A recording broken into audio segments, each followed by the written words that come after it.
Good morning, student. Welcome to CR international school online study system. बच्चों, आज हम 12वीं कक्षा से पोइट्री सेक्शन का हिंदी विषय में तीसरा पाठ पढ़ रहे हैं और तीसरे पाठ में दो कविताएं थी, जैसे मैंने पिछली कक्षा में बताया। कविता के बहाने और बात सीधी थी पर। कविता के बहाने हम पढ़ चुके हैं। आज हम चर्चा करेंगे बात सीधी थी पर।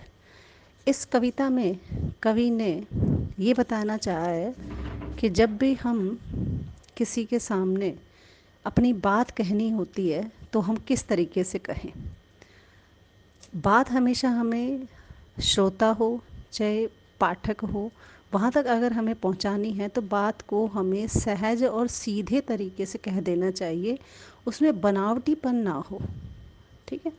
अब कवि कहता है कि मान लीजिए कोई कवि है और वो रचना करता है या कविता के माध्यम से श्रोताओं या पाठकों तक अपनी बात पहुंचाना चाहता है, तो उसे किस चीज़ का ध्यान रखना चाहिए। उसके लिए भी सेम यही है कि जब भी कोई कविता रची जाए तो कवि को ये ध्यान रखना है कि जो बात वो कहना चाहता है वो उसे सहज भाव से कह दे। ठीक है, उसको इधर उधर की बनावटी भाषा के जाल में फंसाकर उसे उलझाए नहीं। ऐसा करने से क्या होगा, बात उलझ जाएगी, श्रोताओं और पाठकों को समझ में नहीं आएगी और अर्थ का अनर्थ हो जाएगा। ठीक है। अब वो कहता है कि अगर ऐसा कवि करेगा, बनावटी भाषा का प्रयोग करेगा, तो वो भाषा या वो कविता जो है वो कभी भी प्रभावशाली नहीं होती और ना ही प्रशंसनीय होती है। ठीक है। कविता वही प्रशंसनीय होती है जो पाठकों और श्रोताओं को सही से समझ में आ जाए, चाहे उसमें शब्द आसान हो। कई बार क्या होता है कि श्रोताओं तक, पाठकों तक अपनी कविता को प्रभावशाली रूप से प्रकट करने के लिए कुछ कवि जो होते हैं वो भारी भरकम शब्दों का इस्तेमाल करते हैं, कठिन से कठिन शब्दों का इस्तेमाल करते हैं। लेकिन यहाँ पर कवि कहता है कि ऐसा नहीं करना चाहिए। ठीक है। ऐसा करने से क्या होगा वो हम पढ़ते हैं कविता। तो चलिए कविता का पहला पहरा। बात सीधी थी पर एक बार। कवि कहता है कि मैंने श्रोताओं और पाठकों तक अपनी बात पहुंचाने के लिए, मेरी बात बिल्कुल सीधी और सरल थी, यानी कहने का जो भाव था वो बिल्कुल सरल और सहज ही था। मैं सोच रहा था कि बिल्कुल सहज तरीके से ही कहूँगा। एक बार, एक बार की घटना वो बताता है। बात सीधी थी पर एक बार क्या हुआ कि भाषा के चक्कर में ज़रा टेढ़ी हो गई। यानी भाषा के चक्कर में का मतलब कि मैंने उस कविता में भाषा का प्रयोग, ऐसी भाषा का प्रयोग कर दिया कि मेरी जो बात कहनी थी वो भाषा के चक्कर में अच्छे शब्दों के या मतलब कठिन शब्दों के प्रयोग करने से बात ज़रा टेढ़ी हो गई, अर्थात बात बिगड़ गई। उसे पाने की कोशिश में, अब किसे पाने की कोशिश में, जो बात श्रोताओं और पाठकों तक कवि कहना चाहता था उसे पाने की कोशिश में कवि ने क्या किया, कवि ने भाषा को उल्टा पलटा, अर्थात भाषा के जो शब्द थे वो आगे पीछे लगाए, तोड़ा मरोड़ा, घुमाया फिराया। यानी उसने बहुत सारे यत्न करके देखे। किस लिए और क्यों क्यों करके देखे कि या तो बात बन जाए, अर्थात जो मैं कहना चाहता था वो मेरी बात श्रोताओं तक, पाठकों तक पहुंच जाए, या फिर भाषा से बाहर आ जाए, अर्थात मुझे ऐसी भाषा का प्रयोग नहीं करना, मेरी बात जैसी थी वैसी ही मेरे श्रोताओं तक पहुंच जाए और मुझे कुछ नहीं चाहिए। ऐसा वो सोच रहा था, लेकिन बात अब तो बिगड़ चुकी थी, अर्थात उसने बात को कहने के लिए कठिन शब्दों का इस्तेमाल कर लिया था।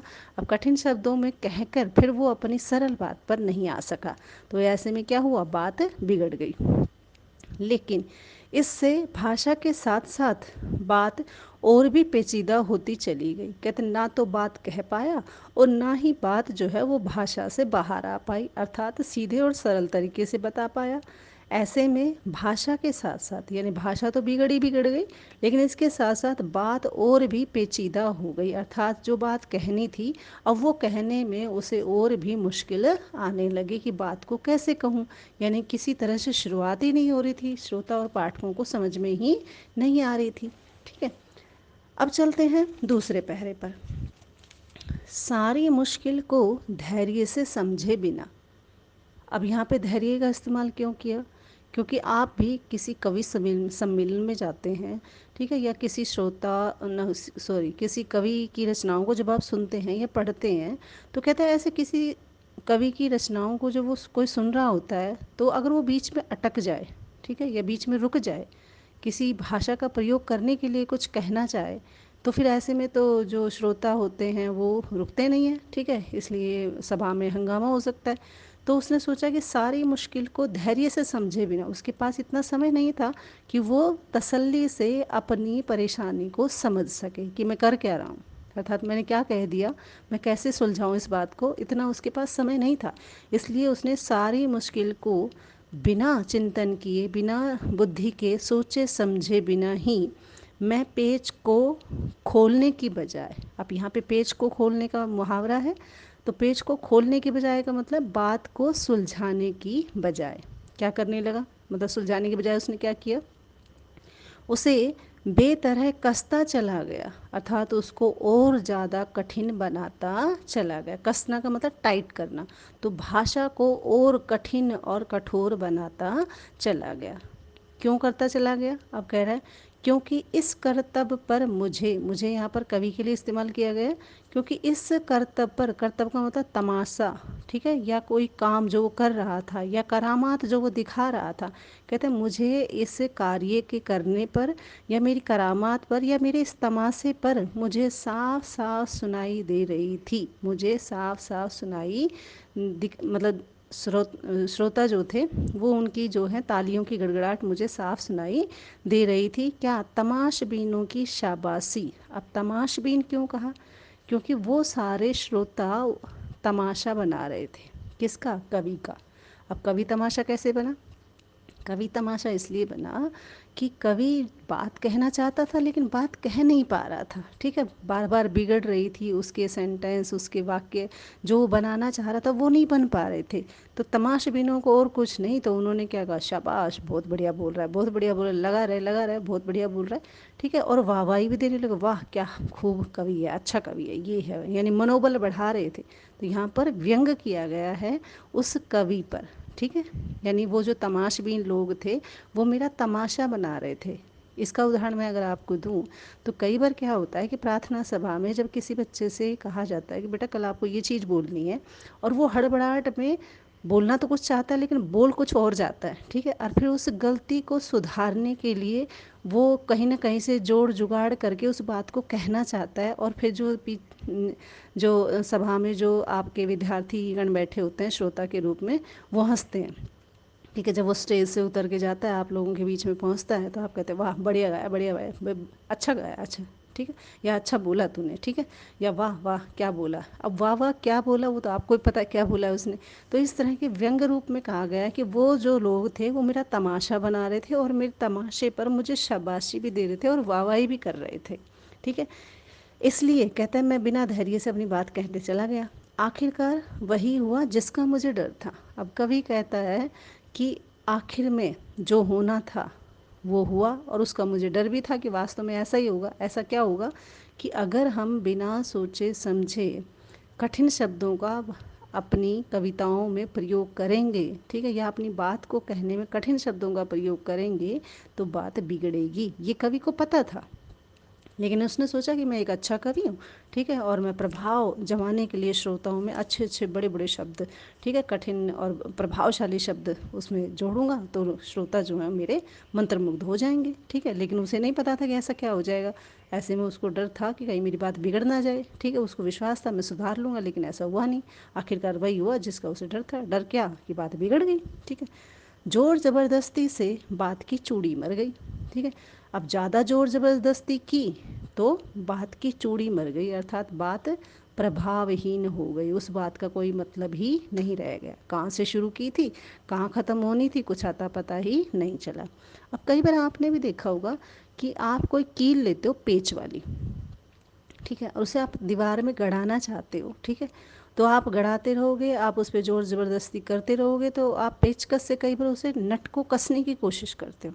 अब कई बार क्या होता है, सही होता है तो वो कसा जाता है, लेकिन कई बार ज़ोर ज़बरदस्ती करने से उसकी चूड़ी मर जाती है, और फिर वो नट जो है वो ख़राब हो जाता है, बेकार है, व्यर्थ है, ठीक है। ऐसे ही वो कहता है कि अगर कठिन शब्दों का हम भाषा में अपनी बात कहने में प्रयोग करते हैं तो कई बार उनको ज़बरदस्ती ठूंसने से, ज़बरदस्ती उन शब्दों को लगाने से कई बार बात ही बिगड़ जाती है, अर्थात बात का कोई मतलब ही नहीं रह जाता, जो हम कहना चाहते हैं उसका कोई अर्थ ही नहीं रह जाता, बेकार घूमने लगती है वो बात बात रहती ही नहीं। इस तरह से कवि ने समझाया कि जोर ज़बरदस्ती से बात की चूड़ी मर गई, अर्थात बात बेकार हो गई और वह भाषा में बेकार घूमने लगी। यानी कि जो मैंने शब्दों का जाल बनाया था, ठीक है, भाषा में बेकार का मतलब जो कहते हैं मैंने शब्दों के माध्यम से जो मैं बात कहना चाहता, जो शब्द मैंने प्रयोग किए थे, ठीक है, वो एक जाल बनकर रह गया, लेकिन श्रोताओं को, पाठकों को मेरी बात समझ में नहीं आई। तो इस तरह से कवि कहना चाहता है कि कभी भी कविता रचते समय या अपनी बात रखते समय किसी भी कवि को कठिन शब्दों का इस्तेमाल नहीं करना चाहिए। अपना प्रभाव जमाने के लिए अपनी बात को वो सीधे और सहज तरीके से भी कह सकता है, और ऐसी भाषा जो श्रोताओं को सीधे और सहज तरीके से समझ में आ जाए, वही कविता हमेशा प्रभावशाली रहती है और पाठकों पर प्रभाव भी डालती है।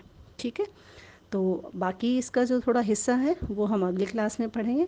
2 पार्ट आपके हो गए हैं, तीसरा पार्ट आपका पार्ट जो है वो रह गया है, वो अगली कक्षा में पढ़ना है हमें। अब एक ज़रूरी सूचना, 12वीं कक्षा में जितने भी बच्चे हैं, अब की बार जो आपका चेकिंग शेड्यूल गया था उसके बाद हिंदी में विषय में किसी भी बच्चे की कॉपी चेकिंग के लिए नहीं आई, किसी भी बच्चे की। ठीक है, तो इसका मतलब तो ये है कि हमने 2 दिन ख़राब किए हैं, यानी फ्राइडे और सैटरडे जो गया वो हमने ख़राब कर दिया। वो मेरे लिए ख़राब हुआ, हो सकता है आपको ने तो थोड़ा बहुत काम किया हो, ठीक है, लेकिन मेरे लिए ख़राब इसलिए गया क्योंकि ना तो उस दिन मैंने आपको असाइनमेंट दिया, ठीक है, तो टाइम वेस्ट हो रहा है। आप 12वीं कक्षा के विद्यार्थी हैं, आपको बोर्ड की परीक्षाएं देनी है, थोड़ा सा चिंतन भाव रखते हुए समय पे अपना काम चेक करवाएं।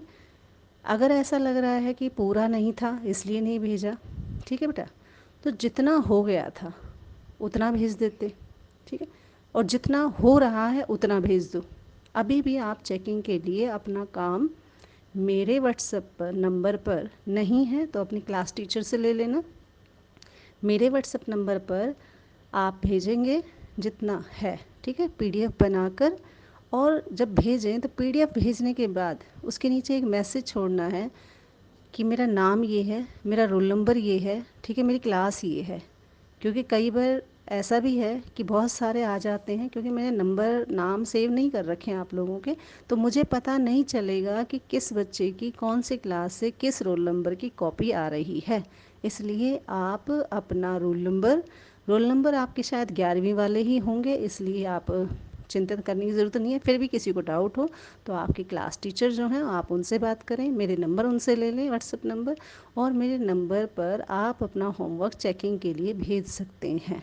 ठीक है बेटा, डरने की कोई ज़रूरत नहीं है, क्योंकि 3-4 महीने की कॉपी एक दिन में चेक नहीं होती है। आप भेजिएगा, जब भी मुझे समय मिलेगा 1 दिन में 2 दिन में चेक करके मैं आप तक वापस उसे दूंगी। ठीक है, जिनका भी पेंडिंग रह रहा है उसे पूरा कर लें, कम से कम आपका राइटिंग काम तो पूरा हो। लर्निंग जब भी स्कूल खुलेंगे हम लर्निंग पर फोकस रखेंगे, तो इसलिए राइटिंग काम प्रॉपर रखें, ठीक है, और बिल्कुल गलती भी नहीं हो रही है, देखिए आप देख कर लिख रहे हैं, वरना ओरली लिखते तो गलतियाँ होती, ठीक है, तो आपको अब अशुद्धियाँ भी नहीं होंगी, बस सिर्फ आपको उतारना है, और साफ़ सुथरी राइटिंग में बेटा, ठीक है, घर बैठ के उतार रहे हो, जल्दी नहीं है कि मैडम ने बोर्ड से रफ कर दिया, इसलिए आप थोड़ा सा साफ़ सुथरी राइटिंग में अपना होमवर्क मुझे भेज कर चेक कराएंगे। धन्यवाद।